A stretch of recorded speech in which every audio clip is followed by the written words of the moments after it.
नमस्कार मित्रांनो. तुम्हाला हे माहित आहे का की आपल्या भावनिक अडथळ्यांपैकी, भावनिक प्रॉब्लेम्स, इमोशनल इश्यूज पैकी एकूण 90% कुटुंबातील न सुटलेल्या समस्यांमुळेच आपल्याला असतात. आज मी तुम्हाला दाखवणार आहे की आपली अदृश्य ज्या काही चेन असतात या इमोशनल, त्यांच्यापासून मुक्त कसं व्हायचं. वर्षानुवर्षे तुमच्या ज्या नातेसंबंधावर नियंत्रण ठेवतात त्या पॅटर्न्स कसे ब्रेक करायचे.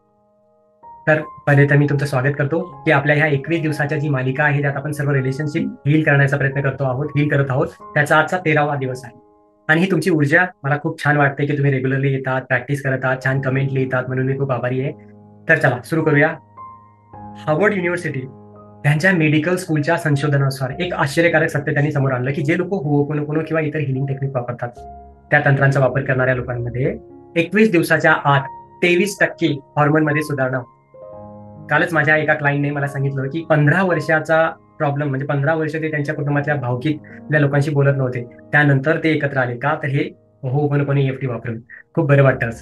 तर आज तुम्हाला ह्या सगळ्या प्रॉब्लेम्स जे काही तुमचे होते ते सर्व नष्ट करून आपण तुमचं मन हलकं करूया आणि अधिक प्रेम आणि करुणा तुमच्या मनामध्ये जागवूया आणि तुमचे सर्व गैरसमज जे असतील, राग भांडण असतील, त्यांना आपण डिझॉल्व्ह करूया EFT आणि याच्या सहाय्याने.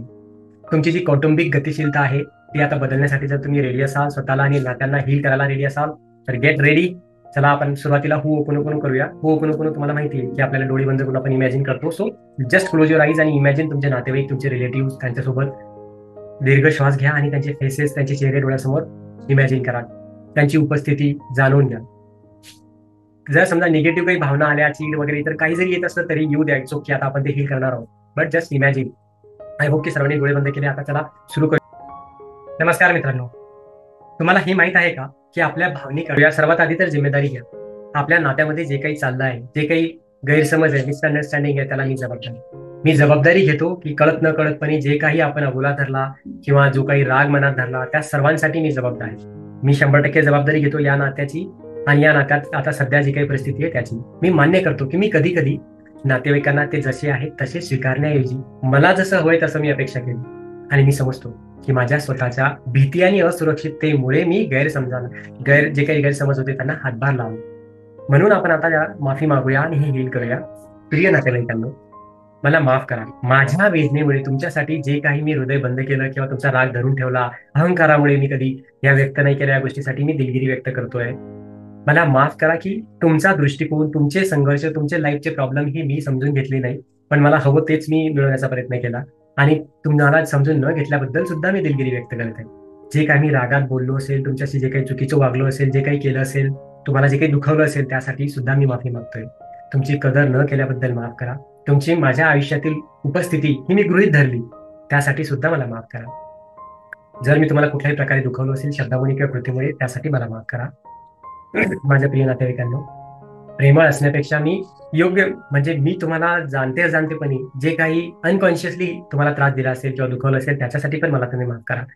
प्रिय नातेवाईकांनो, मी तुमच्यातील मुलाला किंवा त्या लहान व्यक्तीला, इनर चाइल्डला न समजून घेतलं, तुमच्यातील त्या चांगल्या व्यक्तीला कधीही बघितलं नाही, त्याच्याकडे लक्ष दिलं नाही, त्यासाठी मला क्षमा करा.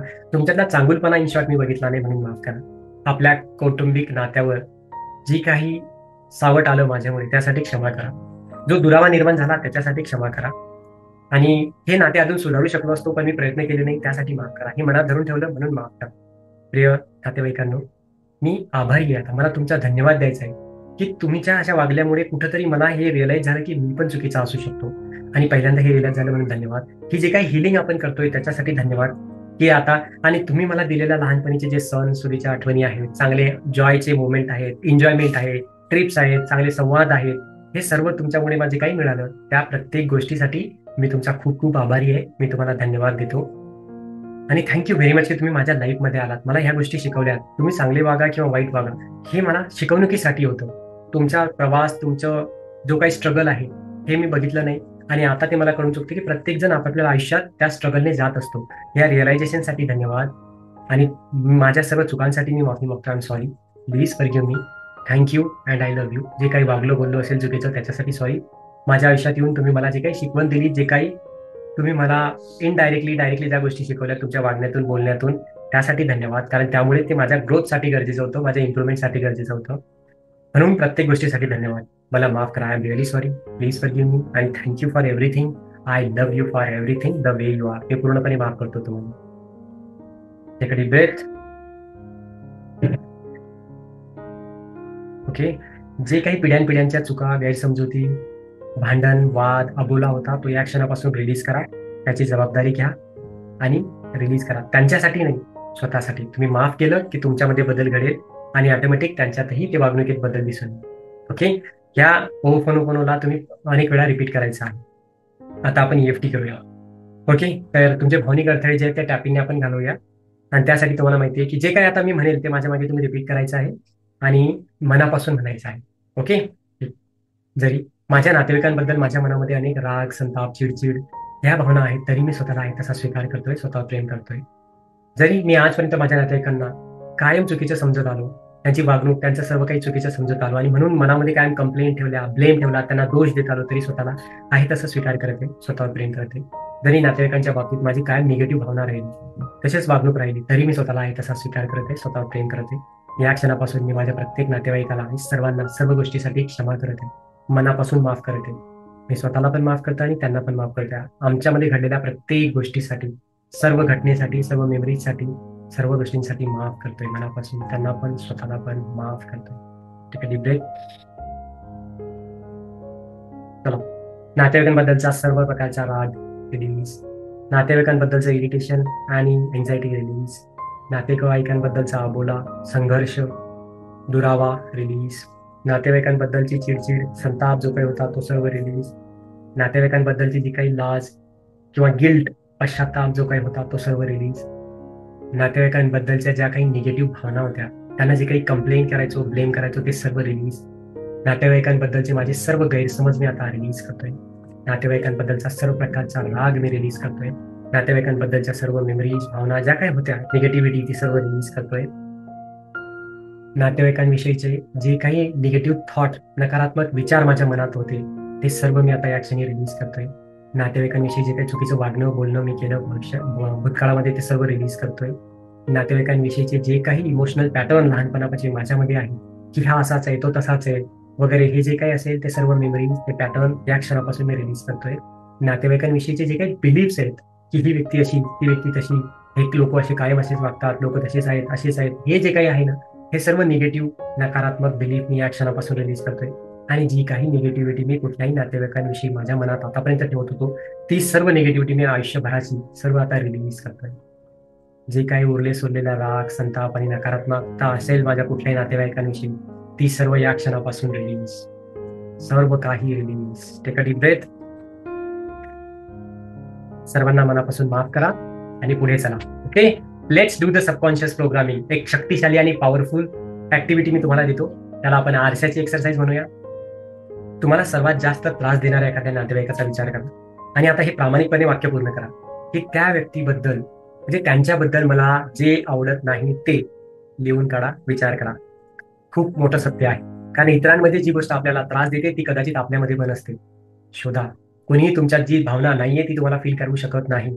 राग असेल तुमच्यात तरच तुम्हाला राग येईल. तसंच दुसऱ्यांमध्ये ज्या ज्या त्रास तुम्हाला होतोय ते एकदा बघा आणि लिहून काढा. तुम्ही ज्या गोष्टीसाठी संघर्ष करता त्या गोष्टीसाठी तुम्ही या नातेवाईकावर टीका करत आहात का? बघा, तुमच्यातलं ते मॅच होईल. तुम्हाला जे वाटतं की ते तुम्हाला समजत नाही, पण तुम्ही त्यांना समजून घेण्याचा प्रयत्न करता का? की ते मला नाही समजून घेते पण तुम्ही समजता का त्यांना? विचार करा. तुम्ही स्वतः न बदलता त्यांच्या बदलाची वाट बघता. खरं आहे ना? बदलाची सुरुवात कुठून व्हायला पाहिजे? स्वतःपासून. एकदा एका शहाण्या आजीकडे एक विशेष आरसा होता.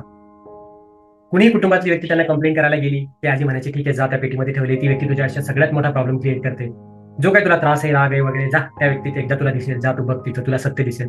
जेव्हा ही व्यक्ती ती पेटी उघडायची त्यांना काय दिसायचं? आरसा. तुमच्या प्रगतीला तुम्हीच थांबवता, तुमच्या चांगल्या नात्याला तुम्हीच थांबवता. खूप डीप मेसेज आहे, विचार करा यावर. काय करू शकता तुम्ही आता? एखाद्या नातेवाईकाला प्रेमळ मेसेज पाठवा, सॉरी म्हणा, त्यांनी जे काही केलं त्याच्यासाठी थँक्यू म्हणा, एक मेसेज करा, एक कॉल करा किंवा भेटा आणि ते नाते परत एकदा चालू करा. ओके.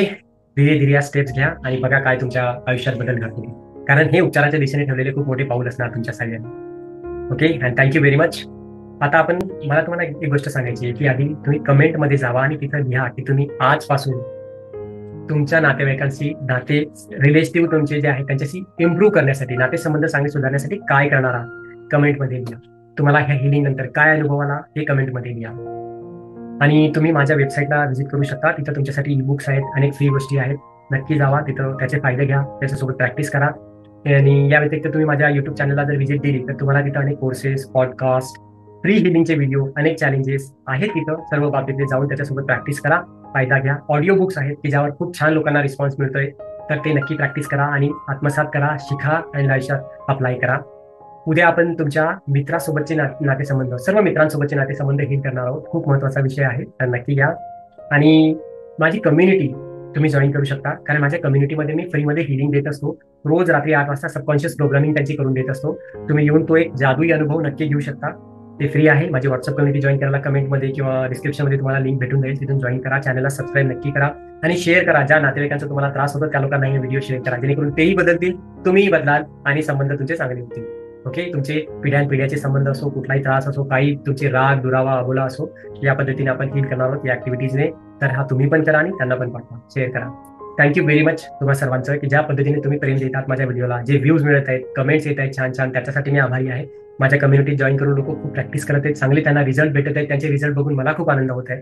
त्यासाठी धन्यवाद. माझे कोर्सेस ज्या लोकांनी जॉईन केले त्यांचा पण मी आभारी आहे. आणि थँक्यू व्हेरी मच. हे प्रेम असंच राहू द्या आणि स्वतःला हील करत राहा आणि चला सोबत आपण ग्रो करूया. Thank you very much.